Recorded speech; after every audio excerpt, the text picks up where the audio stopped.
Hello, my name's Jason Tantra, and today what I'm talking to you about is the perfect tantric date. Okay, so today in today's video I'm going to give you some ideas and some things to think about if you're wanting to create the perfect tantric date.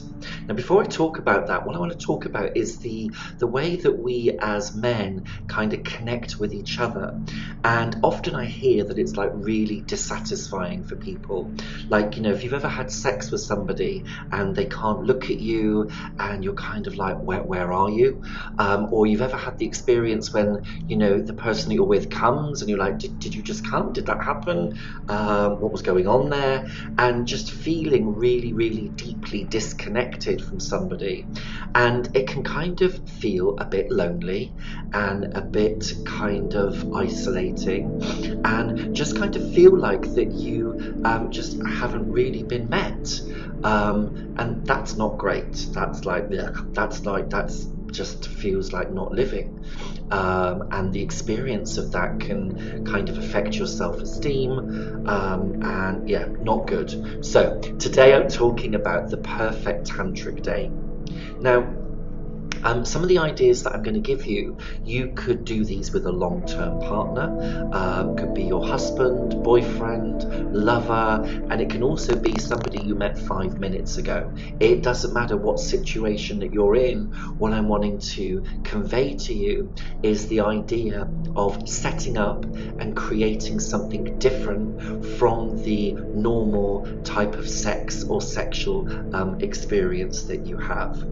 And I think the first thing that for me is worth considering is the intention of the connection that you're going to have with somebody.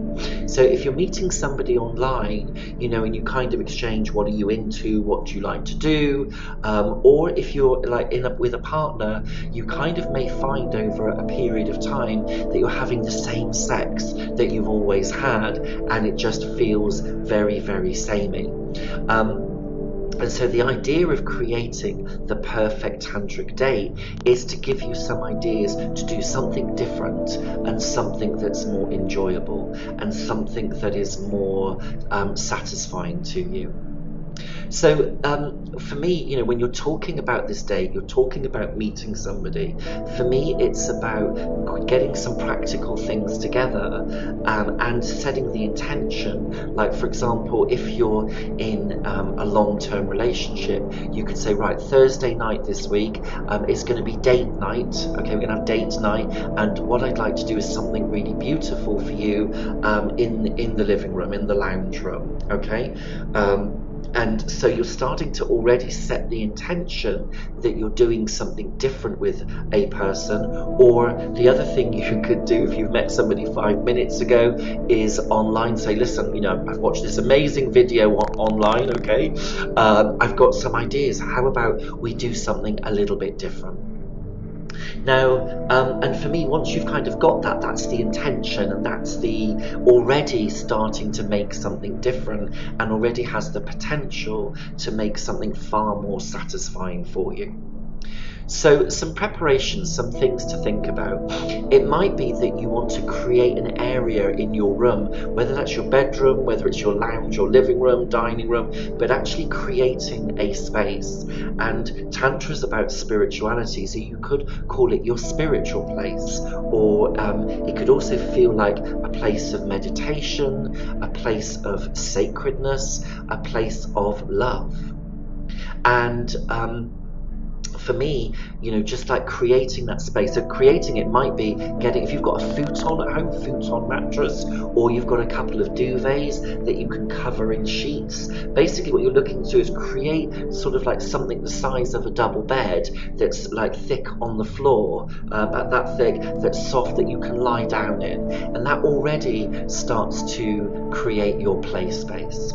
And then have a look around the house. You know, what have you got that could maybe bring the lighting down? So maybe you've got some candles. I mean, packets of tea lights are really cheap. You could like light tea lights around the room, obviously taking into account any fire safety hazards. But you could also, maybe you've got some battery operated lights or some little twinkly lights, just something to actually dull the lighting down. So already you've got a nice place, you've got nice lighting. And then have a think about some music maybe in the background, and there's loads of like relaxation music on YouTube. It's really easy to find something to set the mood. And again, have a look around. So you've got some nice subdued lighting, you've got a nice place set out, and you've got some nice music. Then maybe also have a think about some other things. So some massage oil. Massage oil is really good, and you can find that everywhere. And it doesn't need to be the most, expensive. It can be anything. Like baby oil is really, really good for massage. I also use some forms of like vegetable oils because I have to be careful about somebody with a nut allergy. And you can also buy some essential oil to give it some smell. Ylang ylang is really good. Or you can also like go to, when you look at massage oils, they have the blends pre-mixed and pre-made for you. So find something that's really, really beautiful. Then you might want to have some what I call safe sex supplies on hand. So you may want to have some vinyl gloves for if you're doing any anal massage. You may wish to have some condoms available if you're using those. Just kind of making it safe, whatever the situation you're in. And also some lubricant. And for me, I find if you're doing some anal massage, silicone lubricant is actually the best. So you've kind of got that stuff over there as well. And maybe any sex toys, things that make you feel good, things that bring you pleasure in your body, kind of have those on hand at all. And if you're into more adventurous pursuits, maybe you've got some toys, maybe you've got some things that bring you more intense sensation. Kind of have a look around and see what you've got. You can also though use what I call like everyday household objects to create sensation. So things like a wooden spoon, things like cotton wool, things that are soft, things that maybe bring a little bit of a firmer sensation. And another thing that you can get as well, which is really good, is maybe to have a blindfold. If you've got one of those, maybe you have one to sleep, or you've got one in a drawer, or I've seen people improvise with different types of like blindfolds and things. So you could maybe find a different type just to maybe do a blindfold. And then what you could do is maybe have a little plate of maybe your favourite chocolates, your favourite fruits, little bit of your favourite snacks. And I'm not prescribing that you need to do any of these. What I'm just trying to do is give you some ideas about what you might have around that might enable you to do this differently. So you've made all your preparations. Oh, and also check the temperature of the room. Temperature's really, really key. Does it feel warm enough to be naked? And there's nothing worse than being cold, and there's nothing worse than being too hot. So whatever you need to do to take care of that.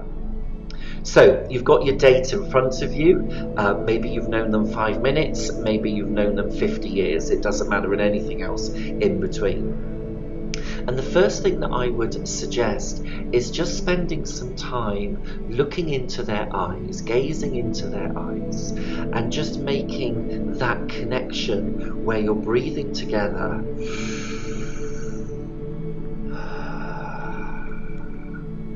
And you're just connecting, absolutely just looking into their eyes. And notice what's going on in your body. Notice what's going on in your body, what you're feeling, and what you're feeling between you and the other person. And it might be that you smile a little bit with embarrassment.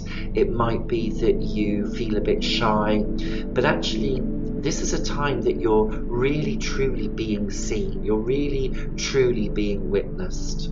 You're really truly being vulnerable and open in front of another person. And so just starting with the eyes and just connecting with the eyes is a really good way to start.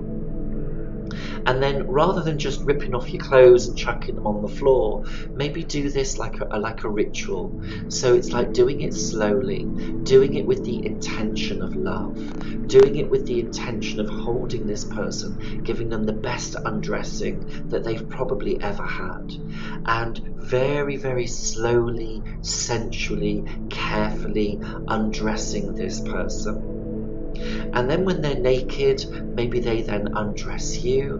Maybe you're gently putting kisses all over their body. I think the point that I'm trying to make there is that sometimes in sex we just go straight in to the main course of the dinner, and we forgot the aperitifs, we forgot the starters. And so, you know, really allow yourself, you know, if you've got time, a good half an hour, good 1 hour, to just slowly find your way in, to be very, very slow, very, very sensual, very, very deeply connected.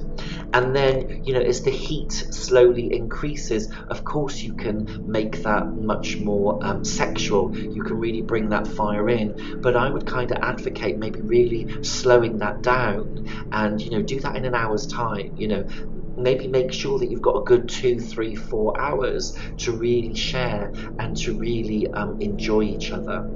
When I talk to different people about satisfaction, okay, in sex, it's normally where it's very, very slow and very, very sensual that kind of builds the heat for the sexual energy. So, as I was saying, you know, really take your time to undress, really take your time to slow down. Now, one of the other things that you can do as well is to kind of maybe start with slowly kissing the body all over, or with your fingertips, just ever so slowly kind of running those over different areas, over the whole body. And also make sure that you or your partner are expressing the sensation with, like, breathing, like and making some sound, and that they're also really meeting the sensation that you're creating in the body, so that they're kind of really what I call present. They're really with the sensation that you're creating in the body. And you've got all those things around you. You know, for me, there's something about learning to play in sex and not doing what I call the porn script. You know, if you ever watch a porn film, it kind of follows a similar pattern, you know, kissing and then sucking each other off, then one of them gets fucked, both come, or maybe you both get fucked, and it just follows this script that doesn't really feel like that it actually touches anybody, and just feels like, again, not really met. And so doing some of these things that I've suggested in today's video, I believe are really going to help you to absolutely amplify your best tantric date ever. Take your time, slow down, and kind of even allow a place where you don't know what's going to happen next, like a state of curiosity. Allow like a state of curiosity to come up, so that you can start to explore in different ways and maybe try out different things that you haven't tried before. So listen, there's some ideas there to have the best tantric date ever, to do sex differently, to do connection differently. Let me know how you get on. If you're watching this on YouTube, do leave me some comments below. I'd love to hear how you're getting on, and enjoy this one. Really try it out. And also to say, if you're looking to meet someone to try this tantric date out, go to my website, Jason Tantra, and you'll see that there's a social network on there. There's over 1,500 men worldwide, so you know there's going to be someone near you for you to connect with and for you to try out these ideas. Okay, have fun, speak to you soon, take care, bye bye. So thank you for watching my YouTube clip. If you enjoyed it, please like it, and if you'd like more, then do subscribe to my channel, and if you have any questions, leave them on a comment below and I'll be happy to answer those for you. Thank you.